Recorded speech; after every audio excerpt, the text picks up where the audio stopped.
12.3 비상계엄 사태를 수사 중인 공조수사본부가 내란범 윤석열에 대해 체포영장을 청구했습니다.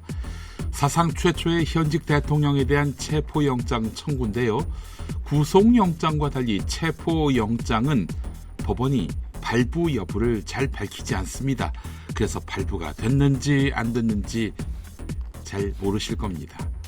문제는 법원이 영장을 발부하더라도 대통령 경호처의 경호를 받는 윤석열을 체포할 수 있을지에 관심이 쏠립니다. 그동안 두 차례 대통령실에 대한 압수수색 영장을 법원으로부터 발부받았을 때 경호처가 막아섰습니다. 압수수색 영장인데도요. 이번에도 막아선다면 특수공무집행 방해죄 등이 성립될 수 있습니다.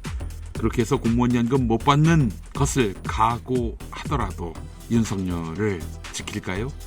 윤석열이 체포되면 48시간 동안 구금되고요. 곧 구속영장이 청구됩니다.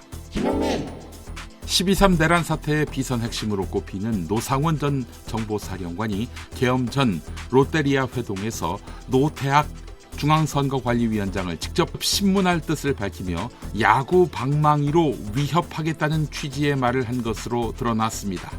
공수처가 최근에 정보사 관계자 조사 과정에서 밝힌 것인데요. 선관위의 수장인 노태악 위원장은 현직 대법관이기도 합니다. 이외에도 노상원은 저항하는 선관위 직원놈들이 있으면 케이블 타이로 묶어놔 이렇게 지시한 것으로 드러났습니다. 아울러 거짓 자술서를 받아내라고도 했습니다. 천인공노할 인간들입니다. 최상목 대통령 권한대행 경제부총리가 이르면 국무회의에서 내란, 김건희 특검법에 대해 국회에 재의를 요구할 것으로 알려졌습니다. 거부권을 행사할 것이다 이런 얘기인데요. 조선일보가 보도한 것입니다. 중앙일보 보도를 보면 최상목 대행이 헌법재판관을 임명하셔야 한다라고 탄핵될 상황에 놓였던 한덕수를 설득했다고 정치권 고위 관계자가 전했습니다. 이에 따라 최상목 대행이 헌법재판관을 조만간 임명할 것이라는 관측도 나오고 있습니다. 최상목 대행이 쌍특검법의 거부권을 행사해도 당장은 탄핵에 나서지 않겠다는 뜻을 밝힌 민주당으로서는 재판관 임명은 한다? 최악은 아닌 셈이 됩니다. 제주항공 참사의 피해가 커진 배경 중 하나로 로컬라이저가 지목되고 있습니다. 단단한 콘크리트 구조물로 돼 있었던 탓에 속도를 줄이지 못한 사고기가 이 시설에 강하게 부딪히며 피해를 키웠다는 것입니다. 특히 미국 당국이 운용하고 있는 활주로 종단과의 권고 기준 거리보다 짧은 것으로 나타났습니다. 미국 연방항공청 기준을 보면 활주로 끝에서 305m에 설치하라고 권고했는데 무안공항은 100m 거리였다는 것이죠. 로컬라이저 구조물 설치의 적절성도 정부 사고 조사 때 쟁점이 될 것으로 보입니다. 제주항공 여객기 참사와 관련해 중대재해처벌법상 중대시민재해로 책임자를 처벌할 수 있을지 관심이 쏠립니다.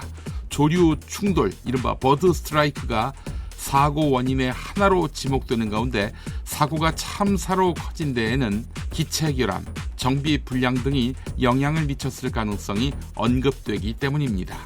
한편 어제 오전 8시 반쯤 가창오리 수백 마리가 무안국제공항의 활주로 위를 가로질러 날아간 것이 목격됐습니다.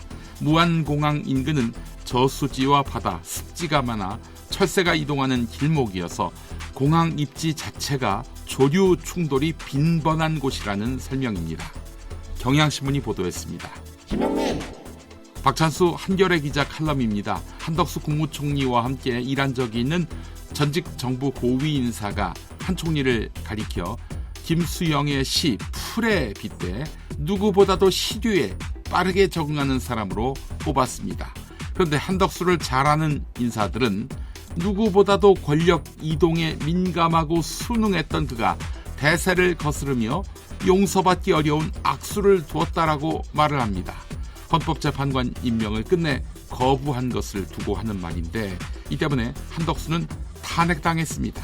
박찬수 기자는 한덕수가 예상보다 훨씬 깊숙이 계엄 선포에 개입했을 가능성이 높고, 즉 내란죄의 공범일 가능성이 크고, 이 약점을 쥔 윤석열에게 한덕수 총리가 배반하기 힘들었다는 이야기입니다.